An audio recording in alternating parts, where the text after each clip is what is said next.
नमस्ते। तो आज हम इस वीडियो में ड्यूकॉन इंफ्रा टेक्नोलॉजीज लिमिटेड इस कंपनी का जो पेनी शेयर है उसका फंडामेंटल एनालिसिस करने वाले हैं और इसके लिए हमें कंपनी के रिलेटेड इंपॉर्टेंट डिटेल्स है, जैसे कि कंपनी अपने प्रॉफिट एंड लॉस स्टेटमेंट में प्रॉफिटेबल है या फिर नहीं, कंपनी के ऊपर कितना बोरोइंग्स है और उसके कंपेरेटिवली कंपनी के पास कितने रिजर्व है, साथ ही में कंपनी के कैश फ्लो कंपनी पॉजिटिव में जनरेट कर पा रही है या फिर नहीं,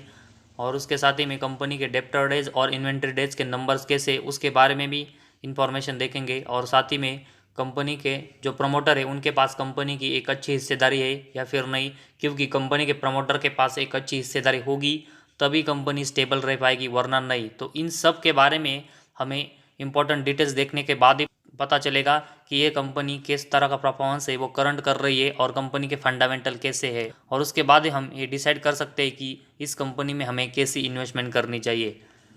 तो कंपनी के रिलेटेड जो इंपॉर्टेंट डिटेल्स है उसमें सबसे पहले हम इस कंपनी का जो बिजनेस का ओवरव्यू है उसके बारे में इंफॉर्मेशन देखते हैं। तो ड्यूकॉन इंफ्रा टेक्नोलॉजीज ये कंपनी एक ग्रोइंग डाइवर्सिफाइड टेक्नोलॉजी कंपनी है जिसमें कंपनी वेरियस बिजनेस का जो सेगमेंट है उसको ऑपरेट करती है। तो ये कंपनी इंफ्रास्ट्रक्चर, एफजीडी सिस्टम और उसके साथ ही में आईटी डिजिटल बिजनेस सेक्टर से उसको सॉल्यूशन प्रोवाइड करती है। और उसके साथ ही में कंपनी के एक यूएसए में सब्सिडरी कंपनी है जिसका नाम ड्यूकॉन कंबक्शन इक्विपमेंट आईएनसी है, और ये कंपनी डाइवर्सिफाइड कंबक्शन और पावर प्रोडक्ट्स का सेल्स करती है। तो इस कंपनी का अभी हमने जो बिजनेस का ओवरव्यू देखा है उससे पता चलता है कि कंपनी आईटी सेक्टर में काम करती है। तो इस कंपनी का जो बिजनेस है वो एक अच्छा है, लेकिन इस बिजनेस में कंपनी कैसा परफॉर्मेंस कर रही है वो भी हमें देखना पड़ेगा। और इसके लिए सबसे पहले हम कंपनी का प्रॉफिट एंड लॉस स्टेटमेंट के बारे में इंफॉर्मेशन देखते हैं, जिसमें कंपनी की जो इन्फॉर्मेशन है वो हमें मार्च 21, मार्च 22 और ट्रेलिंग 12 मंथ्स इन 3 सालों की देखने को मिली है। और इसमें सबसे पहले हम कंपनी का सेल्स देखेंगे। तो मार्च 21 में कंपनी ने 342 करोड़ का सेल्स किया है, जो कि इसके कंपैरेटिवली मार्च 22 में ये बढ़कर 384 करोड़ का हुआ, और इसके बाद अगले साल ट्रेलिंग 12 मंथ्स में ये गिरकर फिर से 375 करोड़ का हुआ है। तो एक ठीक ठाक सेल्स कंपनी अभी कर रही है, लेकिन इसकी जो ग्रोथ है वो कंपनी को आने वाले समय में बढ़ानी पड़ेगी, क्योंकि ऐसा कंपनी का सेल्स का परफॉर्मेंस ऊपर नीचे होता रहेगा तो कंपनी के बाकी के परफॉर्मेंस है वो इसकी वजह से डाउन हो सकते हैं। और उसके कंपैरेटिवली अगर हम कंपनी के एक्सपेंस देखेंगे तो कंपनी ने सेल्स के कंपैरेटिवली इसको कंट्रोल किया है, जिसकी वजह से कंपनी का ऑपरेटिंग प्रॉफिट है वो मार्च 21, 22 और ट्रेलिंग 12 मंथ्स इन तीनों सालों में प्लस में कंपनी ने जनरेट किया है, जो इसमें मार्च 21 में ये 13 करोड़ का था, मार्च 22 में 17 करोड़ और ट्रेलिंग 12 मंथ्स में 19 करोड़ का है। तो कंपनी अपना जो ऑपरेटिंग प्रॉफिट है वो कंसिस्टेंट बढ़ा रही,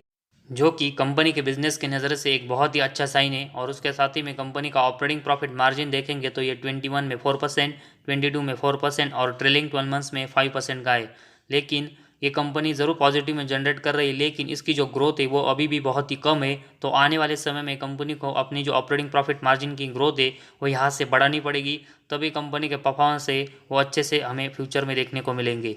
और उसके साथ ही में अगर हम कंपनी का नेट प्रॉफिट देखेंगे तो मार्च 21 में कंपनी का नेट प्रॉफिट जीरो था, जो कि मार्च 22 में बढ़कर 4 करोड़ का हुआ और ट्रेलिंग 12 मंथ्स में ये बढ़कर 5 करोड़ का हुआ है। तो कंपनी पिछले 2 साल में प्रॉफिटेबल है, जो कि एक अच्छा साइन है। और उसके साथ ही में कंपनी का ईपीएस देखेंगे तो ये मार्च 21 में 0.02, इसके बाद मार्च 22 में बढ़कर 0.20 और ट्रेलिंग 12 मंथ्स में बढ़कर 0.23 हुआ है। तो इस कंपनी का जो ईपीएस है वो भी कंपनी पॉजिटिव में जनरेट कर रही है, जो कि एक अच्छा साइन है। तो इस कंपनी का अभी हमने जो प्रॉफिट एंड लॉस स्टेटमेंट देखा है उसमें सिर्फ 3 सालों की कंपनी के रिलेटेड इंफॉर्मेशन देखने को मिली, जिसमें कंपनी का जो सेल्स है वो कंपनी ठीक ठाक कर रही है। और उसके साथ ही में कंपनी का ऑपरेटिंग प्रॉफिट कंपनी ने पॉजिटिव में जनरेट किया है, लेकिन इसके साथ ही में कंपनी को ऑपरेटिंग प्रॉफिट मार्जिन में आने वाले समय में एक अच्छी ग्रोथ करनी पड़ेगी, क्योंकि इसके नंबर से वो अभी भी बहुत ही कम है। और उसके साथ ही में कंपनी का जो नेट प्रॉफिट है और ईपीएस है वो भी कंपनी ने प्लस में जनरेट किया है। लेकिन तो किसी भी कंपनी की यहाँ पर सिर्फ 3 सालों की इन्फॉर्मेशन जो अवेलेबल है उससे हम किसी भी कंपनी के बारे में एक व्यू नहीं बना सकते, जब तक कंपनी की एटलीस्ट 5 ईयर्स की इन्फॉर्मेशन हमें अवेलेबल ना हो। और इसी वजह से हम इस कंपनी में अभी ज़्यादा इन्वेस्टमेंट के बारे में सोच नहीं सकते।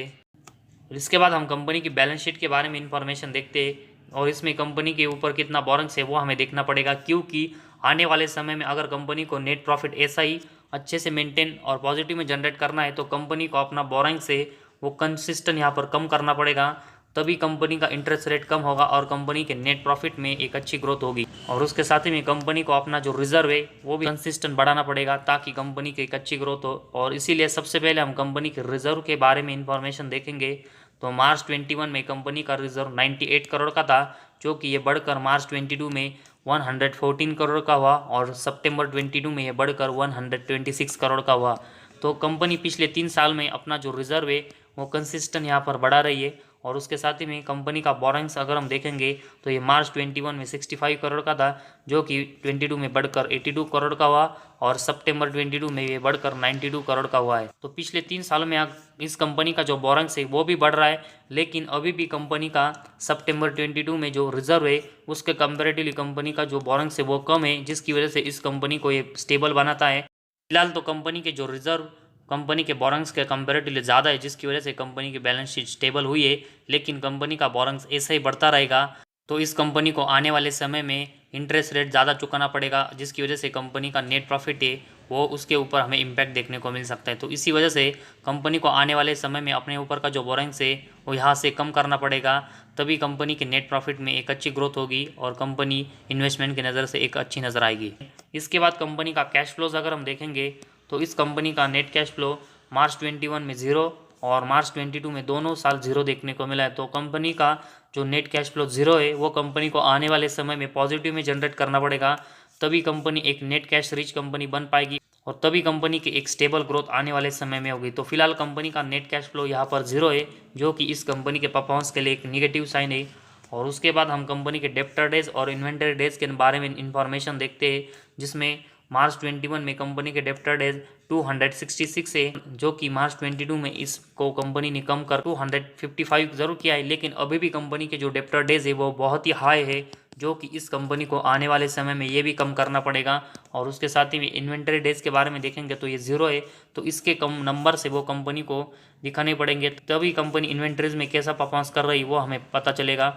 फिलहाल इस कंपनी के जो डेप्टर डेज के नंबर से वो बहुत ही हाई है, जो कि इस कंपनी के परफॉर्मेंस के लिए बहुत ही निगेटिव साइन है।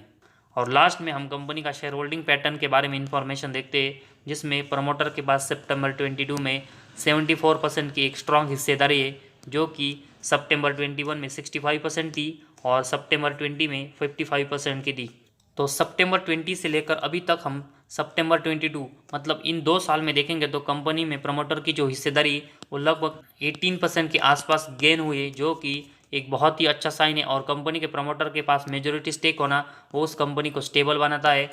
और उसके साथ ही में डीएस की हिस्सेदारी देखेंगे तो इस कंपनी में अभी 0 है, बट आने वाले साल में कंपनी की जो इन्फॉर्मेशन है वो हमें जैसे जैसे अवेलेबल होते हुए देखने को मिलेगी और उसमें कंपनी अगर अच्छा परफॉर्मेंस करती है तो डीएस और एफआईएस की जो इन्वेस्टमेंट है वो इस कंपनी में ज़रूर आगे बढ़ते हुए देखने को मिलेगी। और पब्लिक की हिस्सेदारी इस कंपनी में 25.91% की है। तो अभी इस कंपनी में सिर्फ प्रमोटर और पब्लिक की हिस्सेदारी देखने को मिली है और उसमें प्रमोटर के पास एक मेजॉरिटी स्टेक है, जो कि इस कंपनी को स्टेबल बनाता है। तो फिलहाल कंपनी के जो प्रमोटर है उनके पास कंपनी के एक मेजॉरिटी स्टेक है, साथ ही में company profit and loss statement में एक प्रॉफिटेबल है। तो कंपनी की जो बैलेंस शीट है उसमें कंपनी के जो बोरेंग्स है उसके कंपेरेटिवली कंपनी के पास ज़्यादा रिजर्व है, जिसकी वजह से कंपनी की बैलेंस शीट है वो स्टेबल और स्ट्रांग हुई है, जो कि कंपनी के लिए एक बहुत ही पॉजिटिव पॉइंट है। लेकिन कंपनी के लिए जो निगेटिव साइन है उसके बारे में भी हमें देखना पड़ेगा, जिसमें कंपनी की इन्फॉर्मेशन है वो अभी सिर्फ 3 साल देखने को मिली है। साथ ही में कंपनी का कैश फ्लोज 0 है और कंपनी के डेप्टर डेज के नंबर से वो भी बहुत ही हाई है, जो कि इसकी वजह से कंपनी प्रॉफिटेबल भी है। इसकी वजह से हम ज़्यादा इन्वेस्टमेंट इस कंपनी में नहीं कर सकते, तो एक छोटी इन्वेस्टमेंट से अभी हम इस कंपनी में स्टार्टिंग कर सकते हैं और आने वाले समय में कंपनी का जो नेट प्रॉफिट है वो यहाँ ऐसा ही कंसिस्टेंट बढ़ता रहेगा। साथ ही में कंपनी की बैलेंस शीट ऐसी ही स्ट्रांग रहेगी। इस कंपनी का कैश फ्लो कंपनी पॉजिटिव में जनरेट करेगी, कंपनी अपने डेप्टर डेज को इम्प्रूव करेगी और साथ ही में डीएस और एफआईएस की इन्वेस्टमेंट इस कंपनी में आती है, तो ज़रूर हम इस कंपनी में आने वाले समय में इन्वेस्टमेंट बढ़ाएंगे। तो फिलहाल हमें छोटी इन्वेस्टमेंट करके इस कंपनी के ऊपर आने वाले समय में कैसा परफॉर्मेंस करती है उसके ऊपर फोकस देना पड़ेगा और उसके बाद हमें कंपनी के परफॉर्मेंस अच्छा देखने को मिलता है या फिर नहीं, उसके ऊपर डिपेंड होगा कि हमें इस कंपनी में आने वाले समय में इन्वेस्टमेंट बढ़ानी है या फिर नहीं। तो फिलहाल ड्यूकॉन इंफ्रा प्रोजेक्ट ये कंपनी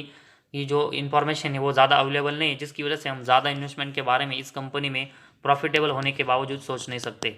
तो आज हमारे इस वीडियो में बस इतना ही। अगर आपको हमारा वीडियो पसंद आया तो इस चैनल को ज़रूर सब्सक्राइब कीजिए और उसके साथ ही में बेल आइकॉन प्रेस करके ऑल सेक्शन पर क्लिक करें ताकि शेयर मार्केट की हर अपडेट जानकारी आपको मिल सके।